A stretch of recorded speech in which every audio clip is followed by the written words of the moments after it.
आपल्या बार असोसिएशनचे अध्यक्ष वाघमारे साहेब, व्हाईस प्रेसिडेंट भांबेरे साहेब, सेक्रेटरी महोदय परम मित्र अजित पारखेडकर,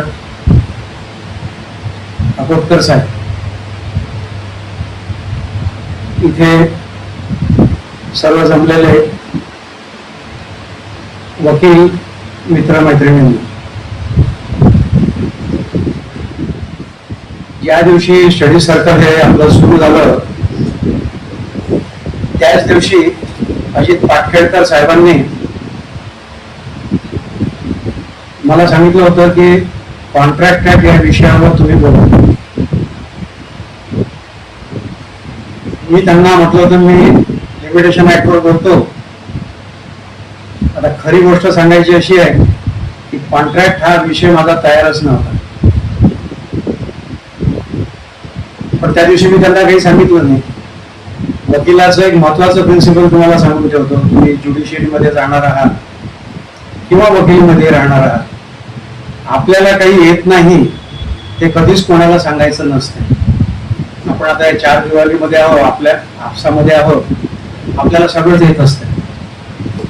त्यामुळे त्या दिवशी मी त्यांना काही बोललो नाही नेहमीच्या सवयीप्रमाणे, पण म्हटलं आपले मित्र आहेत, आपले छोटे भाऊ आहेत, यांना आपण मग दुसऱ्या दिवशी मी सांगितलं की अजित म्हटलं माझा काही विषय तो तयार नाही आहे, पण म्हटलं तो मी विषय तयार करतो. त्या निमित्ताने कोर्टामध्ये काम करत असताना ज्या ज्या गोष्टी विरुद्ध पक्षाकडून हरवून जिंकून शिकून त्या गोष्टी कॉन्ट्रॅक्ट ऍक्टच्या माहिती होत्या, पण आता तुम्हाला परीक्षेच्या दृष्टीने अभ्यासाच्या दृष्टीने ज्या गोष्टी सांगायच्या आहेत त्या काही सांगून बरोबर नाही, उपयोग नाही, म्हणून अभ्यास करणं गरजेचं होतं. मग मी काय केलं असेल, कायदा पाहिला फार मोठा कायदा आहे, पुष्कळ सेक्शन्स आहेत, खूप चांगला कायदा आहे, जुना कायदा आहे, 1800 सालापासूनचा असलेला कायदा आहे, काही त्याच्यामध्ये काही चेंजेस नाही आहेत. पण मग विचार असा केला की आपल्याला रेडीमेड मटेरियल त्या कायद्याचं आपल्याजवळ असायला पाहिजे, ज्याला आपण म्हणतो की आयतं मायतं पाहिजे आपल्याला. म्हणजे मला म्हणून मी काय विचार केला की सगळं वाचून, सगळे पुस्तकं, सगळे रुलिंग वगैरे हे पाहण्याच्या ऐवजी मी काय केलं असेल तर एक शॉर्टकट मेथड अशी केली की आदरणीय बी.के. गांधी सर, आदरणीय जी.के. सारडा सर, माझे मित्र विनोद पाटे ॲडव्होकेट आणि बी.के. टावडीजी, या सगळ्यांना वेगवेगळ्या वेळामध्ये घेऊन मी एकत्र बसलो आणि या कायद्याचे प्रत्येकाला 10 प्रश्न विचारले. गांधी साहेबांच्या लक्षात आलं, सादा साहेबांच्या लक्षात आलं. ते बोले राजू तू भाषण देने को जा रहा है? तो बोले तैयारी नहीं कर रहा, बोले हमको पूछ रहा, और बोले बंदूक बोले हमसे भर ले रहा और बंदूक तू छोड़ेगा बोले वहां पर. मतलब बॉस मैं वैसा ही करने वाला था, मैं ऐसा बताने वाला था कि मैं मेरे नॉलेज से बोल रहा हूँ सब बच्चों को, लेकिन मैं सही बता दूंगा कि जो मैं आज बताने जा रहा हूँ ये आपसे मैं सीख के आया हूँ. So everything belongs to them, everything belongs to them. Senior आहेत, कधी मला रात्री बरात्री कधी ते मदत करतात. मग विचार असा केला की आयोजकांनी इंडियन कॉन्ट्रॅक्ट ऍक्ट हा विषय दिला, पण मला तुमच्या समोर काही कॉन्ट्रॅक्ट ऍक्टच्या सोबत धावणाऱ्या काही महत्वाच्या गोष्टी मला तुम्हाला सांगायच्या आहेत, कायद्याचे कन्सेप्ट मला तुम्हाला सांगायचे आहेत. मग मी विचार असा केला की त्याकरता पुन्हा 7-8 पिरियड घ्यावे लागतील. ते 7-8 पिरियड मला भेटतील किंवा नाही भेटतील, तुम्ही सगळे विद्यार्थी बरोबर ज्युनियर्स माझ्या पिरियडला याल की नाही याल.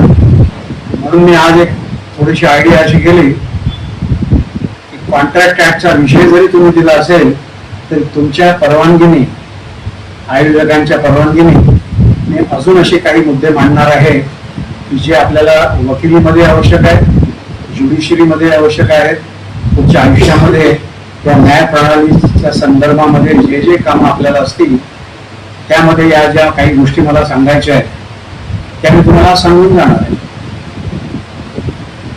याकरता बरेच प्रश्न मला पाहिजे होते, जे तुम्हा सगळ्यांच्या मनामध्ये प्रश्न आहेत ते कसे काढून घ्यायचे. तर माझ्या ऑफिस मधले जे ज्युनियर्स आहेत त्यांनाच मी प्रश्न तयार करायला लावले.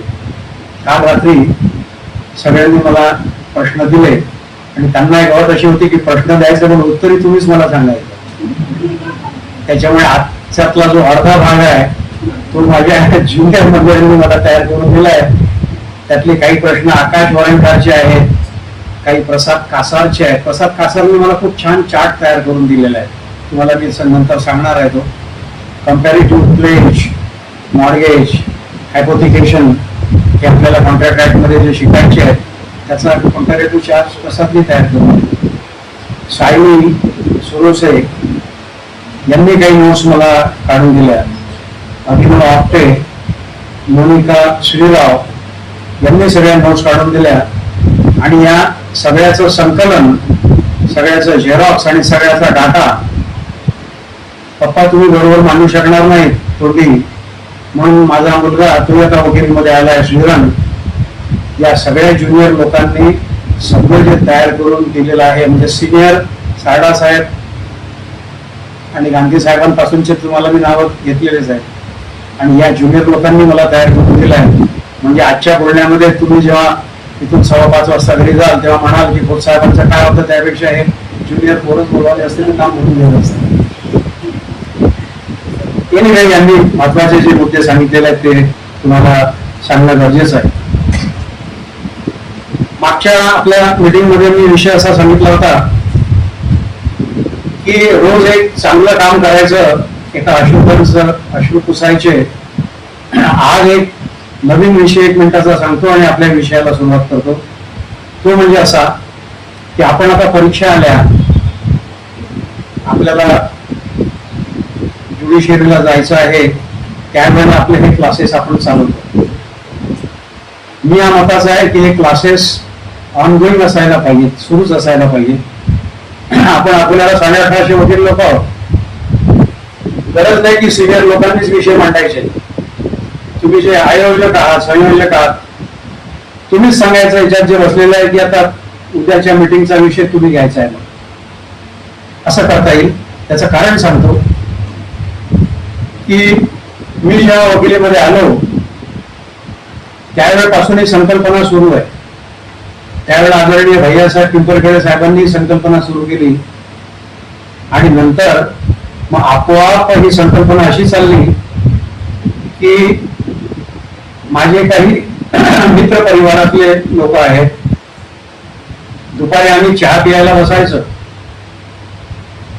कृष्णा मोहता, सत्यनारायणजी जोशी असे 7-8 लोक आम्ही दुपारला ते चहा प्यायला जे बसायचं त्यामध्ये हाच असा विषय असायचा. कोण साहेब जॉईन झालेला आहे, कोण साहेब कसे आहेत, कोणासमोर कसं वागायला पाहिजे आहे, हे विषय असायचे. त्यासोबत सोबत विषय असे असायचे की आज कोर्टामध्ये मला हे आर्ग्युमेंट करायचं आहे, ही डिफिकल्टी मला आहे. तर एक लक्षात घ्या, एक सुपर ब्रेन, एक्स्ट्राऑर्डिनरी माणूस हा जर आपण एकीकडे घेतला आणि 4 ऍव्हरेज ब्रेन जर आपण एकत्र घेतले तर 4 ऍव्हरेज एकत्र ब्रेन हे एका सुपर ब्रेनच्या पेक्षा कधीही वर असतात. आपण असं समजायचं की आपण जर ऍव्हरेज आहोत, समजायला आपल्याला काहीच हरकत नाही. आणि 4 दोस्त जर आपण एकत्र आलो आणि कोणताही प्रॉब्लेम जर आपल्या जवळ जर आपण अभ्यासाला जर घेतला तर कोणतीही गोष्ट ही आपल्याला येत नाही असा विषय राहणार नाही. आमच्या त्या मीटिंग मध्ये ठाकूर साहेबही असायचे, सुभाषसिंग ठाकूर. मोठा आमचा ग्रुप, आम्ही डबा खायचं आणि डबा खात खात असे परत एक विषय निघून जायचा. त्या आमच्या त्या एकत्र बसण्यामधून जे काही 2-3 नॉवेल आयडिया ज्या आम्हाला सापडल्या आणि ज्याचे आम्ही दावे तयार करू शकलो. कायद्याच्या पुस्तकामध्ये प्रोव्हिजन असणं हा विषय वेगळा, आणि पक्षकारांनी आपल्याला प्रॉब्लेम सांगितल्यानंतर तो न्यायालयामध्ये 4 चौकटीमध्ये तो आपल्याला बसवता येणं हा विषय वेगळा. त्यावेळेला विषय काय आला होता, कॉन्ट्रॅक्ट ऍक्टवर येतोय मी 5 मिनिट तुमच्या बरोबर दुसरा विषय देतो की डिपार्टमेंटल एन्क्वायरी. लेबर इंडस्ट्रियल कोर्टामध्ये आपल्यातले काही कामं करत असतील किंवा त्यांना माहिती असतील, एक डिपार्टमेंटल एन्क्वायरी नावाचा विषय असतो. एक कॉन्ट्रॅक्ट असतो एम्प्लॉयर आणि एम्प्लॉईचा. एम्प्लॉयला नोकरीवर लावलेलं असतं आणि त्या एम्प्लॉईचं मिसकंडक्ट असल्यावर एम्प्लॉयर असं ठरवतो की याच्या विरुद्ध डिपार्टमेंटल एन्क्वायरी करायची आणि त्याला कामावरून काढून टाकायचं हे ठरलेलं असतं. मग ती डिपार्टमेंटल एन्क्वायरी जर सुरू जर केली, हा एक कॉन्ट्रॅक्ट आहे. एम्प्लॉयर एम्प्लॉईचा कॉन्ट्रॅक्ट नोकरीवर लावणे आणि मग तो कॉन्ट्रॅक्ट जर तोडायचा असेल तर नोकरीवरून त्याला सोडणे. मग त्याच्या विरुद्ध जर चार्जशीट लावून त्याच्या विरुद्ध जर डिपार्टमेंटल एन्क्वायरी जर लॉन्च केली तर मग ती डिपार्टमेंटल एन्क्वायरी चॅलेंज करायचं ज्युरिडिक्शन हे सिव्हिल कोर्टाला राहत नाही, तर ते ज्युरिडिक्शन लेबर इंडस्ट्रियल कोर्टाला, इंडस्ट्रियलला की लेबरला, लेबरला. आमच्या एका केसमध्ये डिपार्टमेंटल एन्क्वायरी सुरू झाली. ती डिपार्टमेंटल एन्क्वायरी थांबवण्याकरता लेबर कोर्टात जाणं हा एक मार्ग होता. नॉर्मली असं पाहिलं की लेबर कोर्ट त्या डिपार्टमेंटल एन्क्वायरीला काही स्टे देत नाही. उद्या ते म्हणतात की तुम्हाला उद्या जर पनिशमेंट झाली तर पनिशमेंट डिस्प्रपोर्शनेट आहे वगैरे वगैरे, काय असेल तुम्ही नंतर चॅलेंज करा. मग ही जी आम्ही दुपारची आमची चहा कंपनी जी आहे, डबा पार्टीवाली जी कंपनी आहे, त्यांच्यामध्ये असा विषय निघाला. हे बघा डिस्कशनचा विषय होता की एम्प्लॉयर एम्प्लॉईचा कॉन्ट्रॅक्ट हा तुम्हाला सिव्हिल कोर्टात चॅलेंज करता येत नाही, हे बरोबर आहे. पण आपण काय करायचं, आपण जायचं article 20 of constitution of India. आता विषय कुठे आला, कुठे कॉन्ट्रॅक्ट ऍक्ट आणि कुठे article 20 of constitution of India. Article 20 of constitution of India तुमच्या वेळी कोणाला पाठ आहे का, मनात आहे का, सांगता येईल? आर्टिकल 20 मी सांगतो. Double jeopardy, yes right, correct. अजून 3 कन्सेप्ट आहेत त्याच्यामध्ये, मी सांगतो, नंतर तुम्ही एकदा रिफ्रेश करून घ्या. ते असं आहे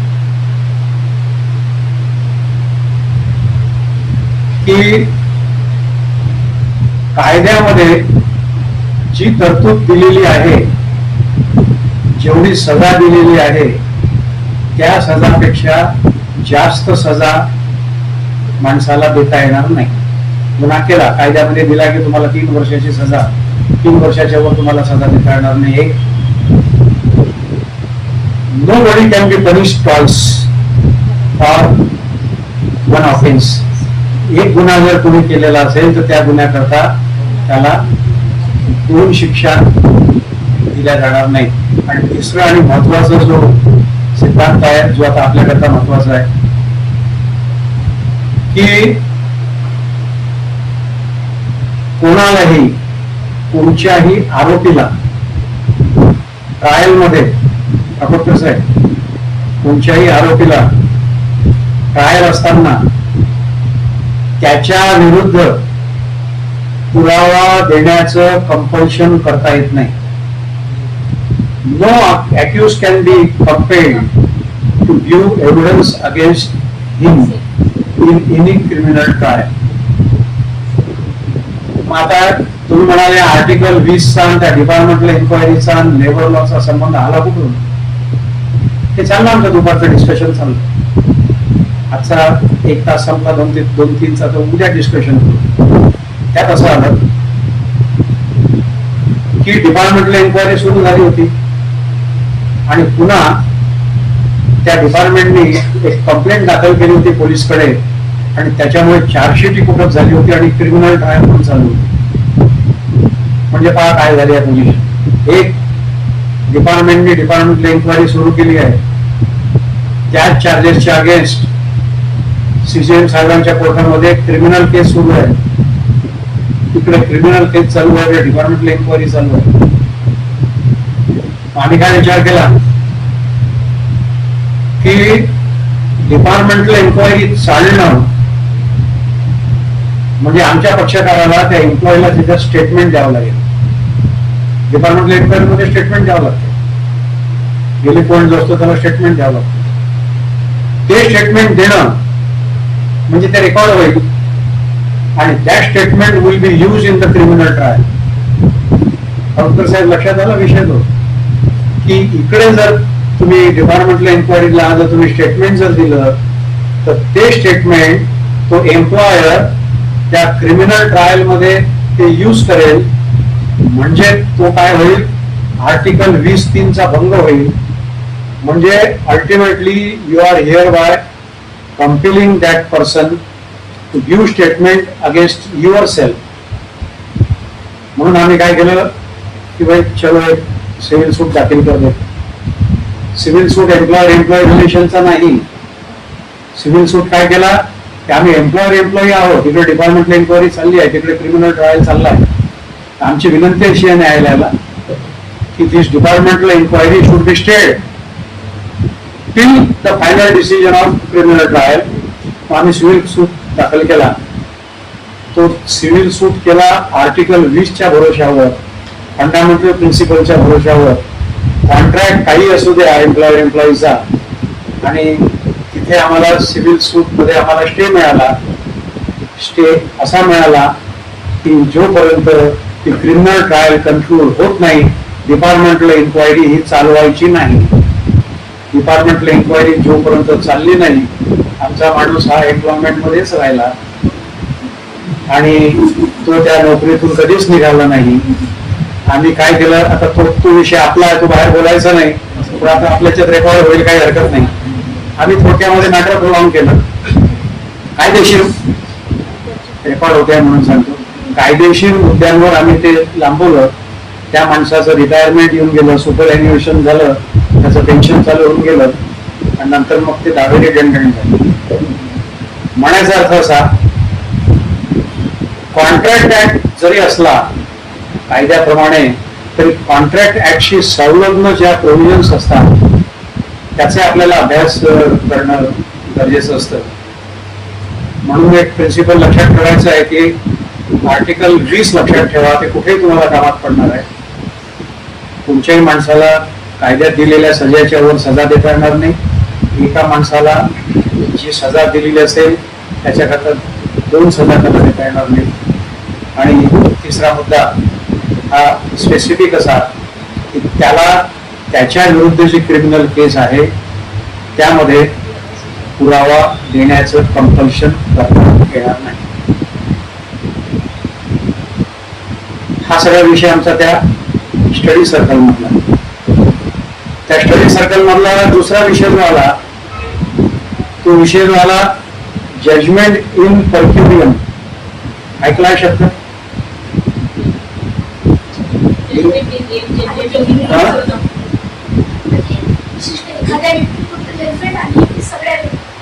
नाही, ते आहे जजमेंट इन रे आणि ते आहे जजमेंट इन पर्सोनम.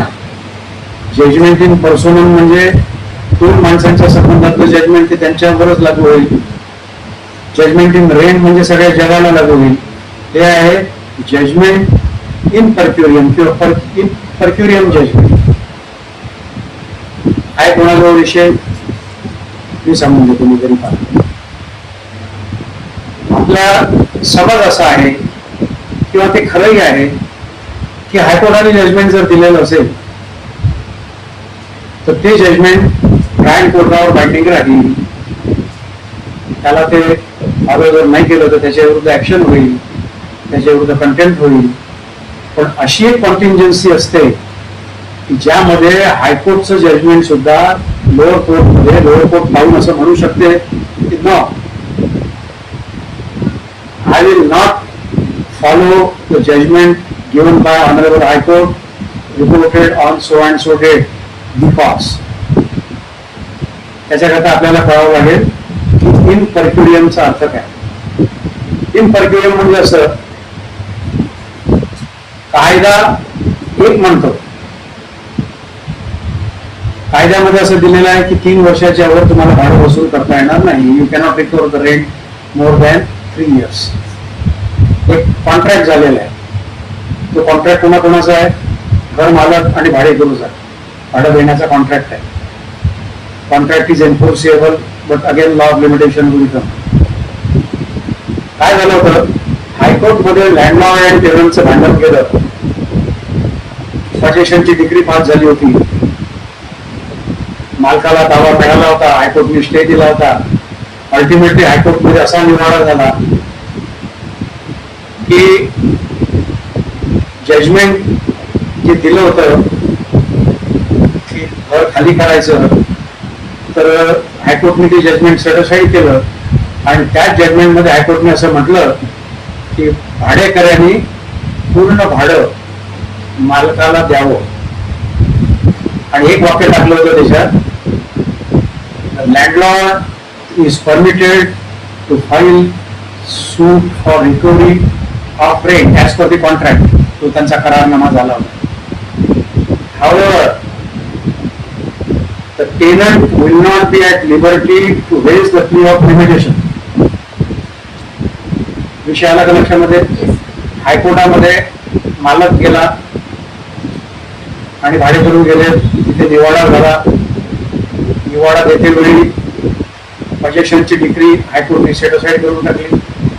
आणि ती डिग्री सेटिस्फाईड करताना हायकोर्टने काय केलं, एक जस्ट व्ह्यू असा घेतला की बाबा मालकाला जर ताबा नाही तर भाडं तर पूर्ण भेटायला पाहिजे. त्या भांडणामध्ये काय झालं होतं, त्यांचे 17-18 वर्ष निघून गेले होते. म्हणून हायकोर्ट साहेबांनी एक त्याच्यामध्ये ओढ टाकली की arrears of rent suit should be filed by the landlord in the trial court. खाली कॅल्क्युलेशन करा, आमच्यासमोर ते कॅल्क्युलेशन करू नका. आणि whatever amount is found due as arrears that will be declared by the lower court and plea of limitation will not be open to the tenant. आता पहा हायकोर्टचं judgement आहे, plea of limitation will not be open to the tenant. Trial court जवळ ती केस आली, त्याच्यामध्ये पुरावे सुरू झाले, आर्ग्युमेंटला आलं. मग मालकाने दाखवलं ट्रायल कोर्टला की साहेब माझ्यातर्फे जजमेंट आहे, त्या जजमेंटमध्ये तसं लिहिलेलं आहे की तुम्हाला लिमिटेशनचा ग्राउंड घेता येणार नाही, मला 17 वर्षाची डिग्री द्या पूर्ण. भाडेकरूने कमी केलं होतं, पैसे नाही देऊ शकलो कारण आमचं भांडण चालू होतं वगैरे वगैरे. पजेशनची डिग्री झाली होती, भाडं कसं केलं. भाडेकरूचं म्हणणं होतं की हायकोर्ट साहेबांनी काही लिहून देऊ द्या. एकीकडे मग ट्रायल कोर्टावर विषय असा होता की हायकोर्टचं जजमेंट प्रिव्हेल होईल की कायद्यातल्या तरतुदी प्रिव्हेल होतील. कायद्याच्या तरतुदीमध्ये असं आहे की 3 वर्षाच्या वर तुम्हाला भाडं मागता येणार नाही. आणि हायकोर्ट साहेबांनी त्या पर्टिक्युलर जजमेंट जे दिलं होतं, म्हणजे जजमेंट इन पर्सोनल दिलं, त्यांच्या बाबतीत दिलं होतं जजमेंट की तुम्ही किती वर्षाचं भाडं मागू शकाल. मग ट्रायल कोर्टाच्या जवळ तो विषय असा आला होता, तर ट्रायल कोर्टाला एक तर हायकोर्टचं जजमेंट फॉलो करायचं इट इज ओके, पण हायकोर्टचं जजमेंट फॉलो करायला ट्रायल कोर्ट तयार नव्हतं. ट्रायल कोर्ट म्हणजे तो कायदा कसा काय ओव्हरराईड होतो. मग ट्रायल कोर्टाला त्याच्यामध्ये एक वाक्य टाकावं लागलं, judgment of high court is in per curiam. In per curiam म्हणजे it is against the provisions of law. किंवा एखाद्या डिव्हिजन बेंचचं जजमेंट असेल पण ते हायकोर्टच्या नजरेला आलंच नाही आणि हायकोर्टने जर एखादा निवाडा देऊन टाकला, एकीकडे इकडे डिव्हिजन बेंचचं जजमेंट आहे, एकीकडे इकडे सिंगल बेंचचं जजमेंट आहे सिंगलचं. मग प्रश्न असा आला, वाद जर आला तर त्या ठिकाणी हा विषय येतो इन परक्युरियम. म्हणजे न्यायालयाचं जजमेंट सुद्धा ते कायद्यात बसत नाही असं ट्रायल कोर्टही म्हणू शकतं, वकीलही म्हणू शकतात, तुम्ही मी म्हणू शकतो, पक्षकारही म्हणू शकतो. हा जो इम्पर्टिरमचा विषय आहे हाही आमचा त्या स्टडी सर्कलमध्ये आमच्यासमोर हा विषय निघाला. नंतर स्टडी सर्कलचा एक तिसरा विषय मांडून आपण एक्झॅक्ट कॉन्ट्रॅक्ट ऍक्टला येऊ. ते सगळे विषय मी कॉन्ट्रॅक्टच्या संबंधातले घेतो आहे. फ्रॉड नावाचा विषय. कॉन्ट्रॅक्ट म्हणजे काय? There should be offer and acceptance. तुम्ही ऑफर दिली, मी ऍक्सेप्ट केली, that is a contract. That is a permissible agreement. Any offer which is accepted, that becomes an agreement, and that is for consideration is a contract. एकाने विषय मांडला, दुसऱ्याने तो विषय कबूल केला आणि तो सौदा ठरला. पण कोणताही सौदा हा त्याच्यामध्ये कन्सिडरेशन पाहिजे. Contract is valid with consideration only. Contract without consideration is not valid. हे तुम्ही मला द्यायचं कबूल केलेलं आहे, ठीक आहे, तुम्ही देणार, मी घेणार, घेऊन टाकलं, बरोबर. पैशाचं काय? पैशाचं काहीच नाही, मग कॉन्ट्रॅक्ट नाही होणार. म्हणजे basically contract is for consideration. मग आता contract is for the consideration जेव्हा म्हणतो, फक्त मी रेग्युलेशनचा जेव्हा कायदा तुमच्याजवळ मांडला होता त्यावेळेला मी त्याच्यामध्ये सेक्शन 23 मांडला होता कॉन्ट्रॅक्ट ऍक्टचा. त्यामध्ये असं म्हटलं होतं की व्हाईड ऍग्रीमेंट हा विषय आपण म्हटला होता. ऑल कॉन्ट्रॅक्ट विदाउट कन्सिडरेशन हा व्हाईड म्हटलं होतं. पण काही कॉन्ट्रॅक्ट असे आहेत की जिथे कन्सिडरेशन जरी नसलं तरी लिगल असतात. एक कॉन्ट्रॅक्ट मी सांगितलं होता agreement to pay time bar debt, त्या दिवशी सांगितलं होता, तो लिमिटेशन ऍक्ट होता. दुसरा कॉन्ट्रॅक्ट असा आहे, contract enter for fiduciary relationship.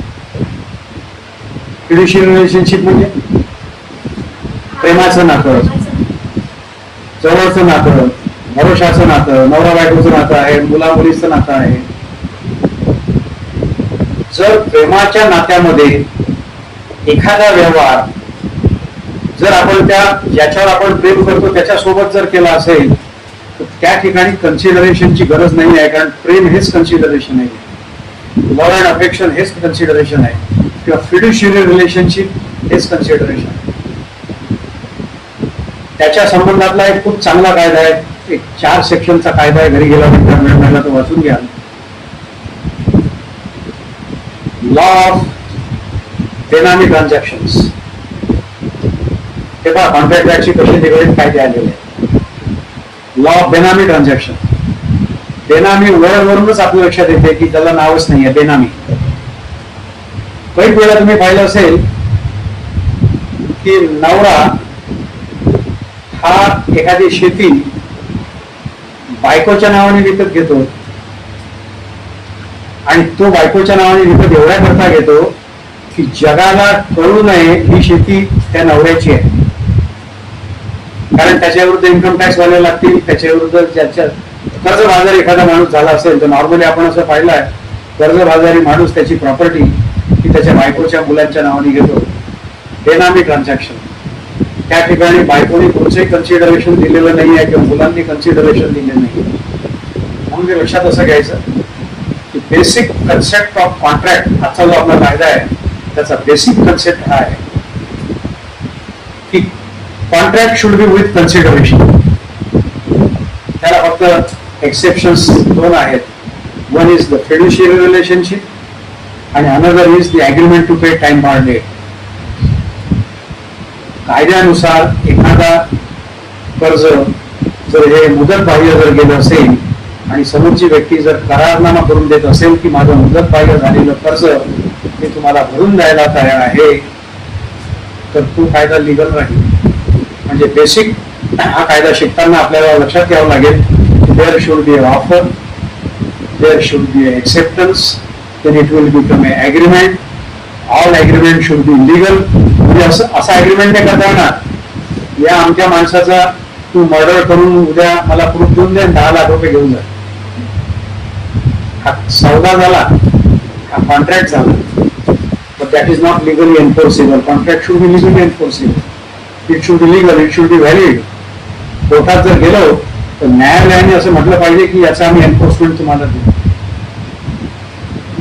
आता कॉन्ट्रॅक्टला सौदा जर झाला, बेसिक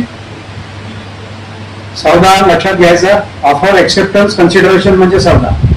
तुम्ही ठरवा, तुमची गोष्ट लिगली ठरवा, तो सौदा होईल.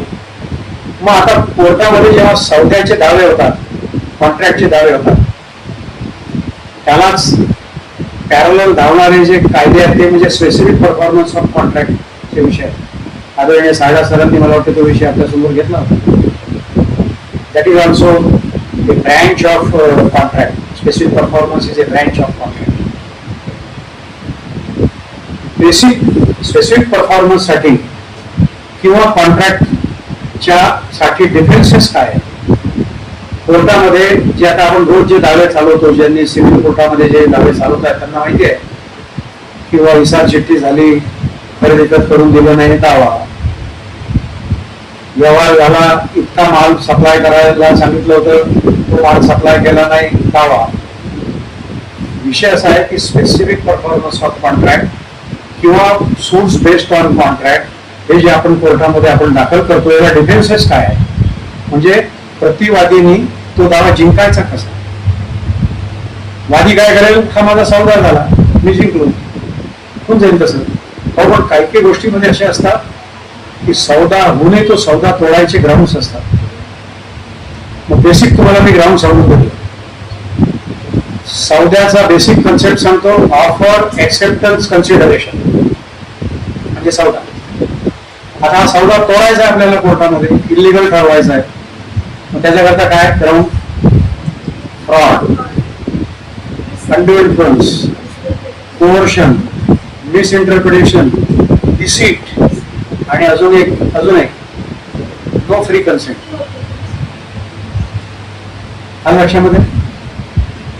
आता एक एक कन्सेप्ट तुम्हाला सांगतो आणि तो कसा काय डिफेन्स आहे सांगतो. कोर्टामध्ये तुम्हाला कॉन्ट्रॅक्टच्या दाव्यामध्ये जर तुम्हाला जिंकायचं असेल किंवा डिफेंड करायचं असेल, किंवा खेडेवाल्यांचे जे डिफेन्सेस असतात ते खरे असतात, ते जर तुम्ही पाहिले तर या 6 मध्ये कुठेतरी बसतील. Fraud, undue influence, coercion, deceit, no free consent. आणि एक डिफेन्स असा असतो, इनएडिक्वेट कन्सिडरेशन. ही 50 करोडची प्रॉपर्टी आहे आणि समोरच्याचा व्यवहार 200 रुपयाचा आहे. तुम्ही न्यायालयाला म्हणू शकता ना साहेब, इट इज आणि अजून एक डिफेन्स असतो, अनकॉन्शनेबल बार्गेनिंग. सत्सद विवेक बुद्धीच्या माणसाला हे न पटणारी गोष्ट आहे. हा माईक 200 रुपयाचा आहे, 2 रुपयाचाच मी सौदा करून राहिलो. No, it is not possible. It is unconscionable. No common person or a prudent person सत्सद विवेक बुद्धीला हे न पटण्याजोगं आहे, म्हणजे तो कॉन्ट्रॅक्ट तुटून जाईल. म्हणून कोर्टामध्ये येताना हे डिफेन्सेस लक्षात ठेवायचे. Fraud, undue influence, coercion, deceit. त्याचे ग्राउंड्स मी तुम्हाला नंतर सांगतो. फक्त एक फ्रॉडची एक चांगली केस सांगून देतो, कारण मी विसरून जाईल. काय झालं होतं, कोणताही करारनामा एखाद्याला फसवून जर केलेला असेल, आता हा माईक जो आहे हा यांच्या मालकीचा आहे, भाऊंच्या मालकीचा माईक आहे. आणि उद्या हे मला म्हणाले की बाबा साहेब तुम्ही याच्यावर भाषण देत होता, तुमचाच असला पाहिजे, तुम्ही मला विकून टाका. म्हटलं चला करून टाका. मी सौदा करून टाकला, यांच्याशी विकून टाकला, त्यांच्याकडून 10 रुपये घेऊन टाकले. पण उद्या त्यांना त्याच्याकडे हे आले सकाळी घरी की आमचा माईक परत करा. आता यांना तर तो माईक परतच करावा लागेल, कारण तो दुसऱ्याच आहे. हे माझ्या विरुद्ध केस करतील की you executed the document in my favour by playing fraud, किंवा म्हणतील उद्या मिसरिप्रेझेंटेशन, तुम्ही चुकीने मला बिंबवलं माझ्यावर. फ्रॉड म्हणजे काय, फसवणूक. मिसरिप्रेझेंटेशन म्हणजे काय, चुकीची माहिती देणे. अनड्यू इन्फ्लुअन्स म्हणजे काय, असं नातं आहे मी समजा वयाने मोठा आहे, ते वयाने लहान आहेत, ते माझे लहान भाऊ आहेत. उद्या ते म्हणतील की साहेब तुम्ही म्हटल्यानंतर मी ऐकणार नाही का? मी तुमचं नाही ऐकू तर कोणाचं ऐकू? मला वाटतं तुम्ही मला फसवणार नाही. ते नातं असं आहे. There can be undue influence because of age, because of relations. मग अनड्यू इन्फ्लुअन्सने पण सौदा झाला असं म्हणू शकतो. डिसीट म्हणजे फसवणूक केली, लवाडी केली. हा माईक माझा आहे, हा देण्याच्या ऐवजी हाच त्यांना देऊन टाकला, लवाडी केली. Free consent.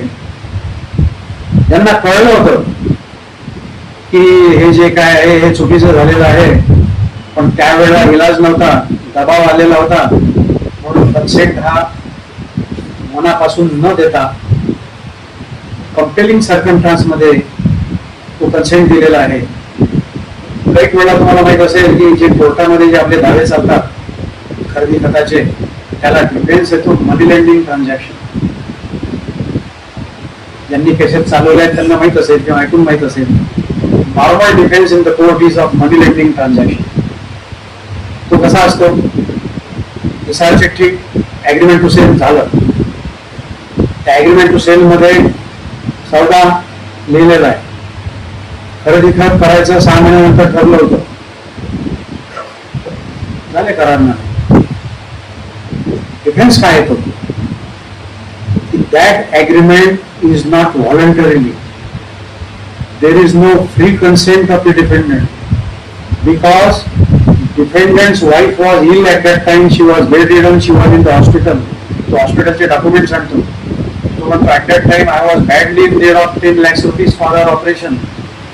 She was required to be operated for the kidney transplant.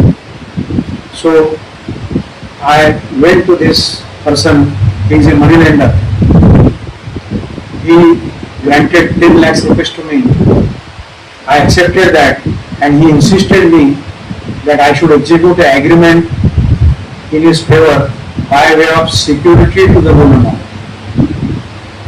म्हणजे साहेब हा करारनामा झालेला आहे, हा करारनामा खरेदीचा आहे, इसार चिठ्ठी आहे, खरेदी खत करून द्यावं हे ठरलेलं आहे, पण हा खरा करारनामा नाही जसा दिसतो तसा. It is a ostensible document. एक शब्द आहे फार चांगला, ऑस्टेन्सिबल. OSTENS. ऑस्टेन्सिबल म्हणजे वरवर पाहता सकृतदर्शनी जे दिसते ते नाही. मग सौदा काय?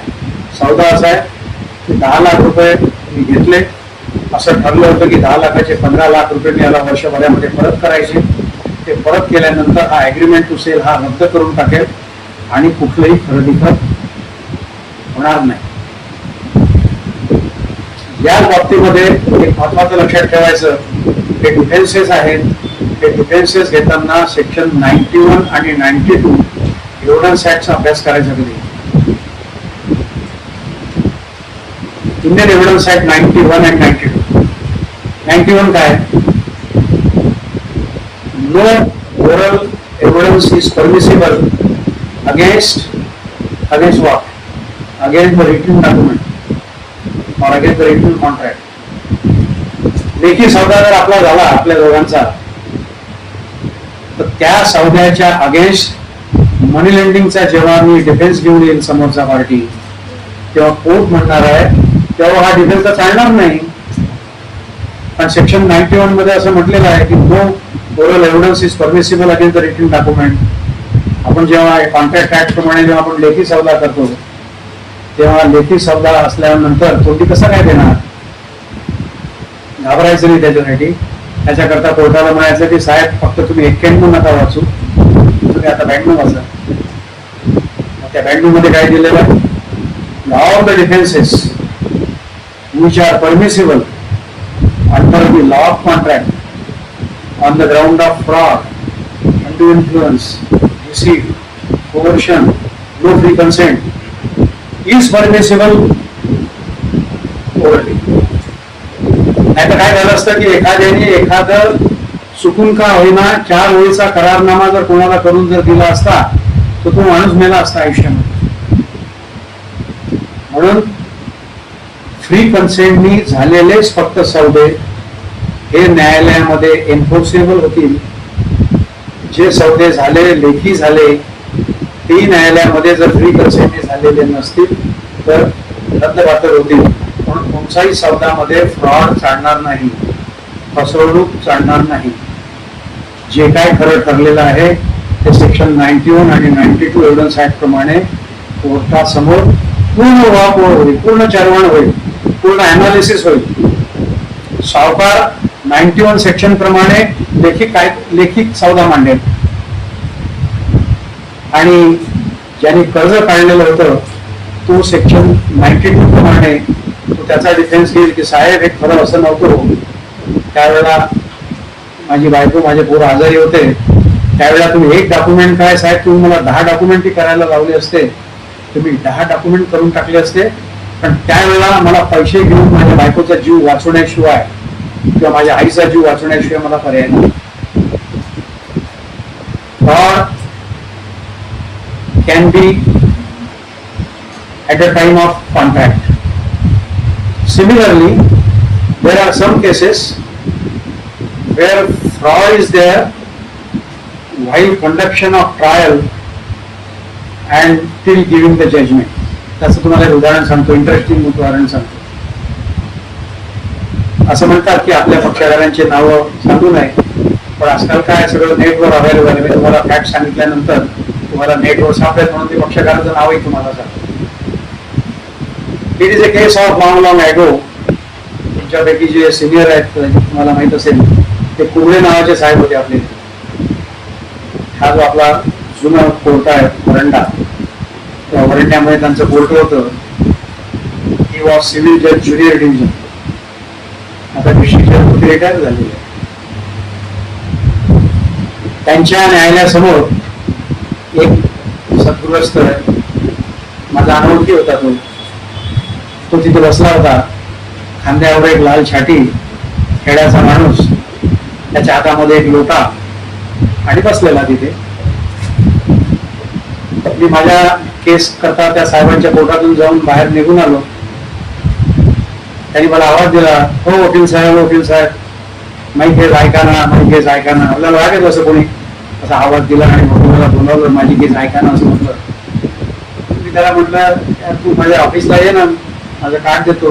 तर म्हणजे साहेब तुम्ही अरेस्ट मध्ये आहे ना, मला पोलिसांनी अटक करून आणलेली आहे. 2 पोलीस होते त्याच्याजवळ, त्याला अटक करून आणलेली होती. तर म्हणजे माझी केस फक्त तुम्ही ऐका आणि तुम्हाला मला काय न्याय मिळवून द्यायचा आहे तो मला मिळून द्या. I was junior advocate. मी काय म्हणतो, सिनियर असो का ज्युनियर असो, पक्षकाराची केस आपण ऐकायला पाहिजे आणि असं अडचणी झालेल्या आहेत आपण जरूर ऐकायला पाहिजे. मी त्याच्याजवळ बसलो. आज तर तिथे बाकडे आहेत, तिथे वाकवावर बसलो होतो. तिथे उभा राहिला, पोलीसवाल्यांनी त्याला धरून ठेवलेलं होतं. म्हटलं काय झालं तुला? त्या पोलिसांना पहिले विचारलं मी, तू यांना का आणलं? तर म्हणजे याच्या विरुद्ध 125 CRPC मेंटेनन्सची डिग्री आहे, ऑर्डर आहे. त्यांनी बायकोचे पैसे भरलेले नाही. म्हणजे गमतीने असं म्हणतात की खुनाचा गुन्हा केलेला एक वेळेला परवडला, पण बायकोची खावटी नाही. याचं कारण काय की दर महिन्याच्या डिफॉल्ट करता, म्हणजे 1 महिन्याच्या डिफॉल्टला 1 महिन्याची सजा. या हिशोबाने तो नवरा जेलमध्ये जातो. कैक नवऱ्यांनी पाहिले आत्महत्या करायपर्यंत आले होते. मी त्यांना सांगितलं आत्महत्या करू नका, तुम्ही असं करा, बायको जितका वेळ तुम्हाला जेलमध्ये टाकेल तेवढे चालले जा. मी म्हणजे किती वेळ टाकेला? माझ्या ऑफिसच्या पोरांना माहिती आहे, 2-3 माझ्या ऑफिसचे जे पक्षकार आहेत त्यांच्याजवळ पैसेच नव्हते. त्याच्या घरच्या लोकांना समजावलं, आता पैसेच नाही तर काय करता, जेलमध्ये जाऊन या, किती वेळ पाहिजे तुम्हाला? ज्या माणसाला जेलमध्ये जायची भीती नाही त्याला कशाचीच भीती नाही, लक्षात ठेवा. बाकी अजून काही सिक्रेट गोष्टी सांगत नाही, कारण रेकॉर्ड करून राहिलेत माझं.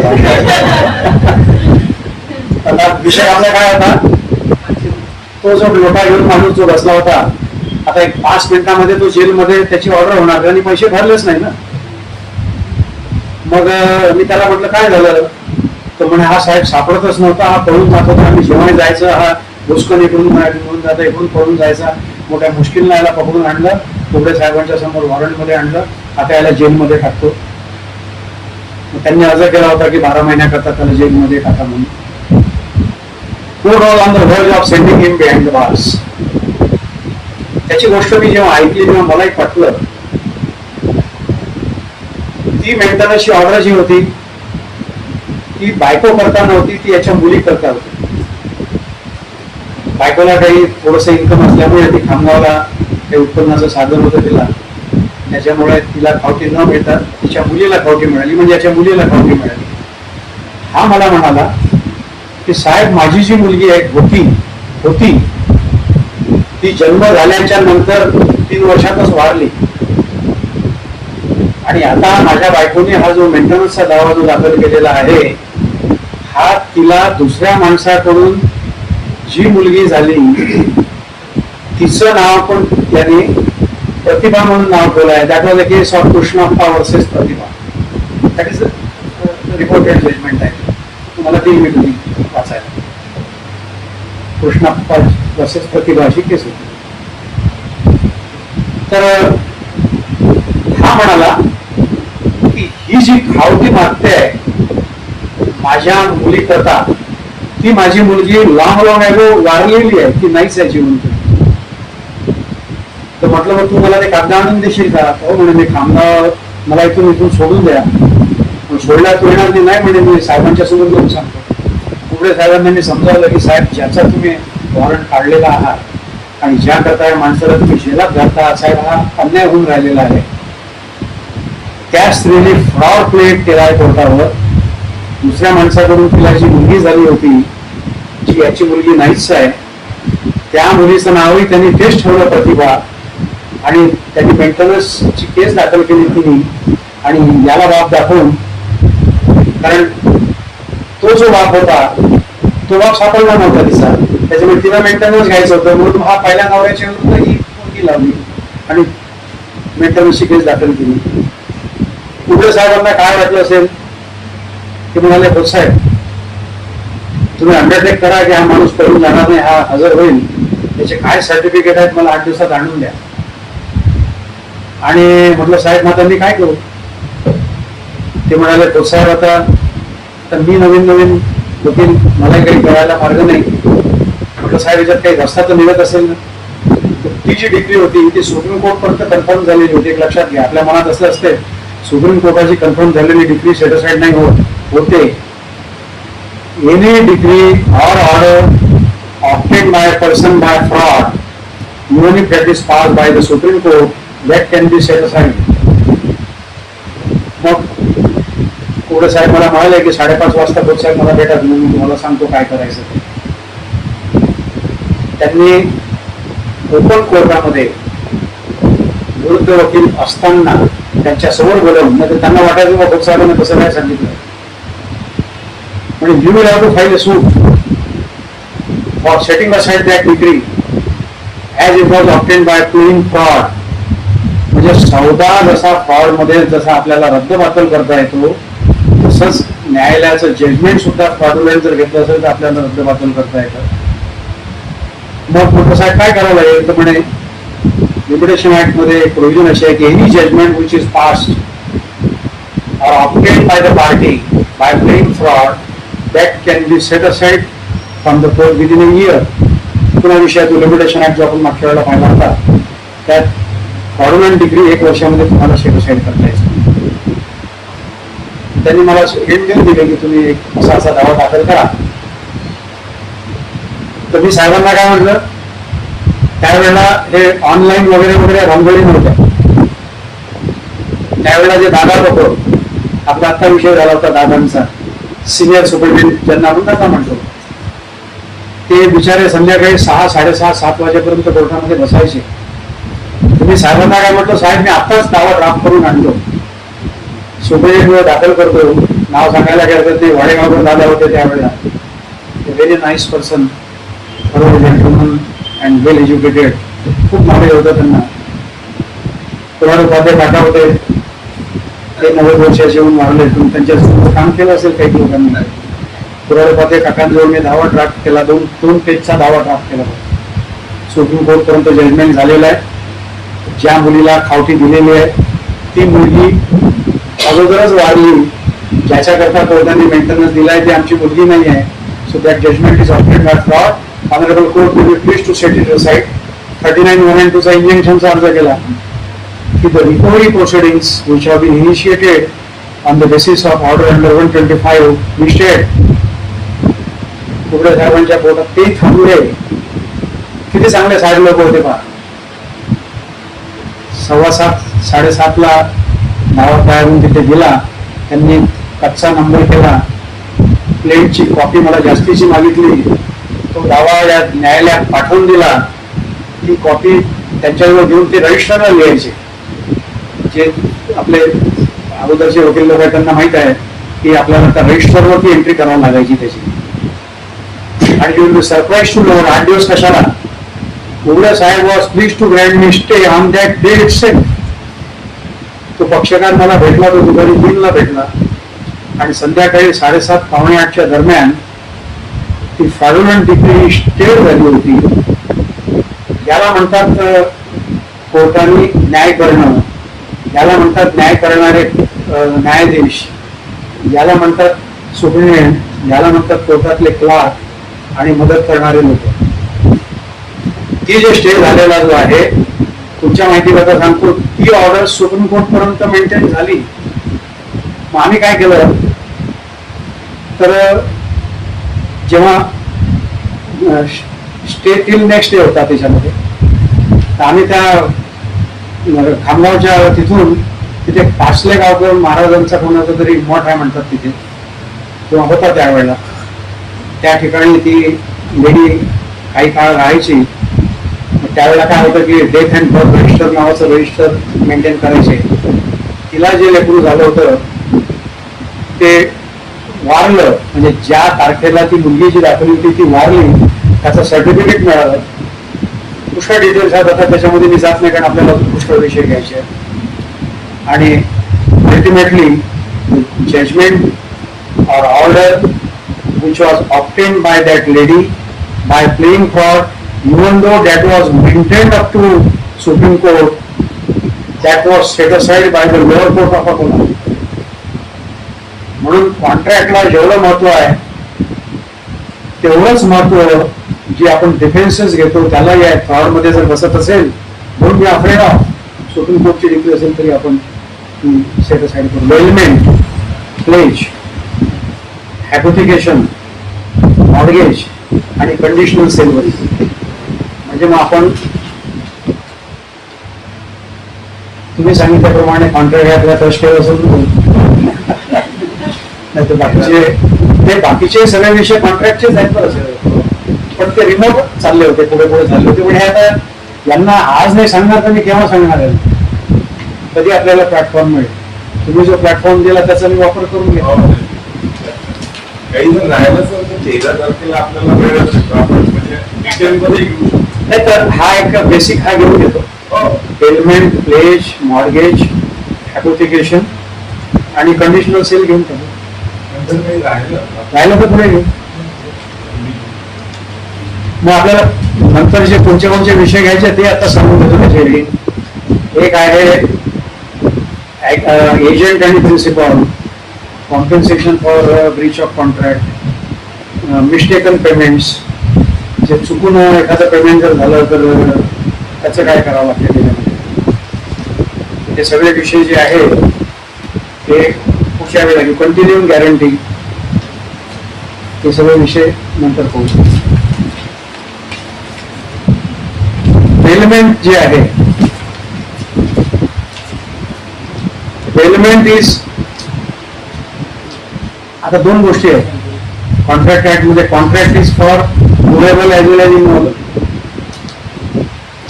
आता बेलमेंट जे आहे, bailment is for movable. Bailment म्हणजे काय, माझी घड्याळ आहे, ती रिपेरी करायकरता जरी मी एखाद्या दुकानदाराला दिली तर this is a contract of bailment. त्या दुकानदाराला जे मी देतो तो बेलर, दुकानदार जो ठेवतो तो बेली. मग त्याच्यामध्ये असतात rights and liabilities of the bailee, responsibilities of the bailee. म्हणजे याच्यामध्ये बेलमेंट कशासाठी असते, मुवेबल. बेलमेंट मध्ये जी आपण वस्तू समोरच्याला देतो ती समोरच्याच्या मालकीची होते का? मग ही कोणाची असते? जो देणार असतो त्याच्याच मालकीची असते, आणि ती त्याला ज्या पर्पज करता दिलेली असते त्याच्यानंतर त्याला ती वापस घ्यायची असते. कार जर मी रिपेअर करायला दिली असेल, कार रिपेअर करायला दिली तर त्या गॅरेजवाल्याने ती घेऊन नसते टाकायची, किंवा त्या गॅरेजवाल्याने मी घरी निघून गेल्यानंतर 8 दिवस त्यांनी चालवायची नाही, ती त्यांनी टूरला नाही जायला न्यायचं ते गाडी, त्यांनी रिपेअर झाल्यावर मला वापस करायची. माझी ड्युटी काय? ती कार रिपेअर केल्याच्या नंतर त्याचे पैसे नाही द्यायला पाहिजे. दिस इज कॉल्ड बेलमेंट. आणि हा बेलमेंटचा कॉन्ट्रॅक्ट जो आहे हा section 148 of the contract act मध्ये तुम्हाला डिटेलमध्ये दिलेला आहे. कॉन्ट्रॅक्ट ऑफ बेलमेंट लक्षात ठेवताना एवढं लक्षात ठेवायचं, आपण दोघांकडे कपडे टाकतो की नाही, इस्त्री करायचा तो कॉन्ट्रॅक्ट ऑफ बेलमेंट, त्यात सगळं समजून घ्या. इस्त्री झाल्यावर त्याला 20 पैसे जास्त पैसे लागतात एका कपड्याला इस्त्री करायसाठी, जे काय लागत असतील ते त्याचे चार्जेस द्यावे लागतील ना तुम्हाला. आणि त्याने सुद्धा तुमच्या कपड्याला इस्त्री करताना तुमचा कपडा जाळायला नको आहे. म्हणजे हे सगळे बेलमेंटचे सगळे राईट्स अँड लायबिलिटीज आहेत सगळे. त्यांनी सेफ ठेवायला पाहिजे, तुम्ही त्याचे पैसे द्यायला पाहिजे, त्यांनी रिझनेबल पिरियड मध्ये तुम्हाला द्यायला पाहिजे. तुमचे दिलेले कपडे त्यांनी घालून नाही घ्यायला पाहिजे, नाही तर तोच घालून तुमचा सूट दिला असला तर तो एखाद्या कार्यक्रमात जाईल, सिनेमात जाईल, नाटकाला जाईल, एखाद्या तुम्हाला दिसेल तो तुमचा सूट घालताना. That is a breach of contract. This is bailment. नंतर आहे प्लेज. प्लेज म्हणजे त्याला आपण दुसरा शब्द म्हणतो पॉन ऑर पॉन. आता हा प्लेजचे जो टॉपिक आहे त्याच्यामध्ये आहे pledge is for movable. Pledge जे द्यायचं हे मुवेबल्स द्यायचं, म्हणजे चलसंपत्ती. चलसंपत्ती म्हणजे which is not fasten to the earth. अचल संपत्तीचं डेफिनेशन काय असते? Anything which is fasten to the earth. आता हे प्लेज जे आहे ते सेक्शन 172 ते सेक्शन 179 आपल्या कॉन्ट्रॅक्ट ऍक्ट मध्ये सगळे तुम्हाला सेक्शन सापडतात. आता what is the difference between bailment and pledge?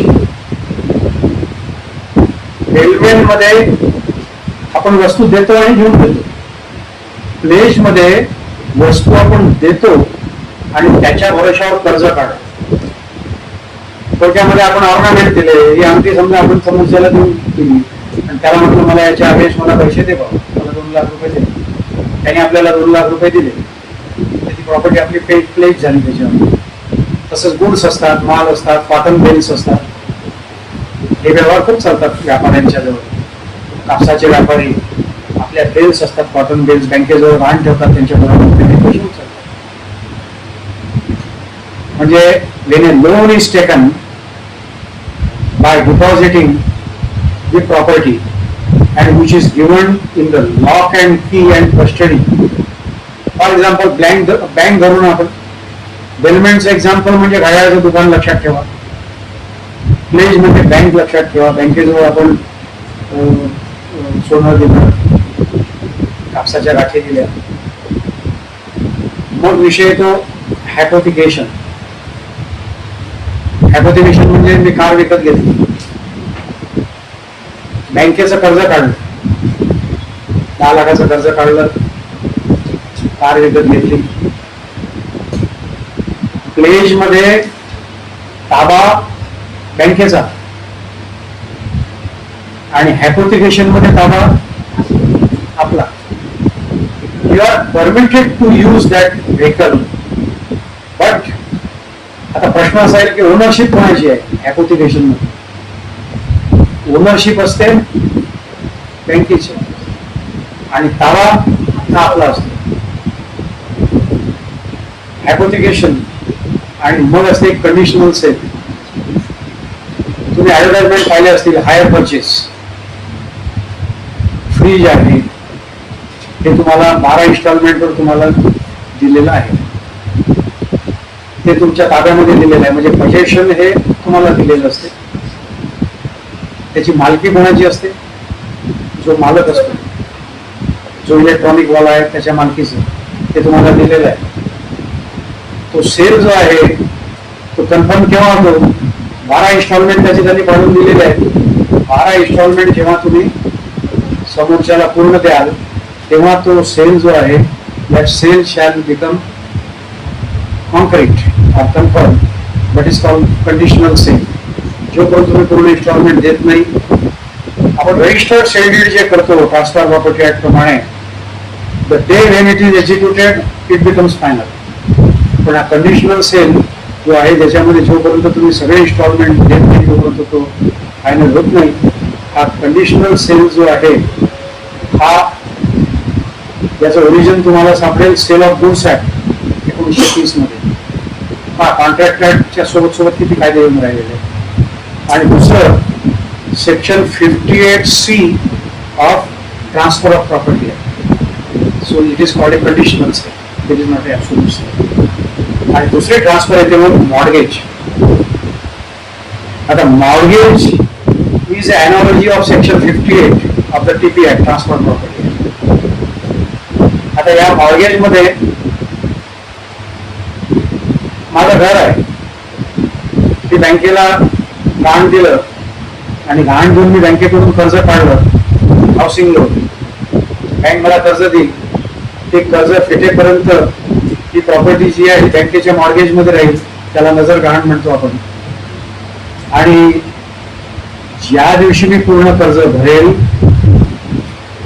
तेव्हाच माझी प्रॉपर्टी मला पुन्हा मिळेल. आणि जर मी कर्ज जर नाही भरलं तर मग त्या मॉर्गेज मध्ये दोन दावे असतात.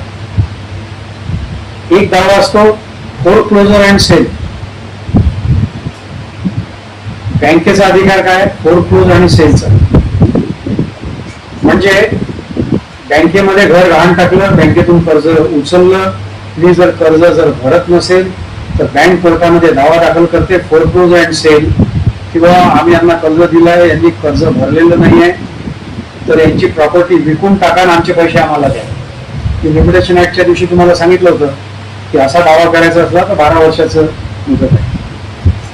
आणि मी जर पूर्ण बँकेचं कर्ज जर भरून टाकलं असेल तर मग मला माझी प्रॉपर्टी सोडून घ्यायची असते बँकेतून. ती प्रॉपर्टी सोडून घेण्याकरता मला काय करावं लागेल, तर तो दावा वेगळा दावा असतो, तो असतो redemption. So this is bailment, pledge, mortgage, hypothecation and conditional sale. एवढे हे ट्रान्सफरचे सगळे प्रकार आहेत. I am happy to come before you at any time, काही प्रॉब्लेम नाही.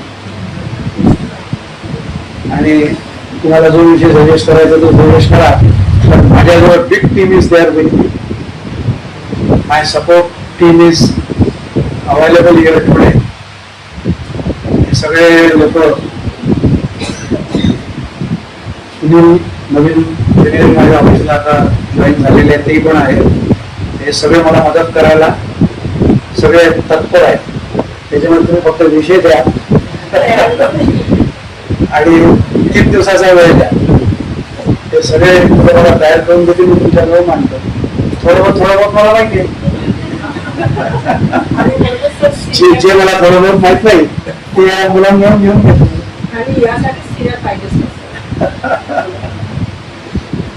Thank you very much.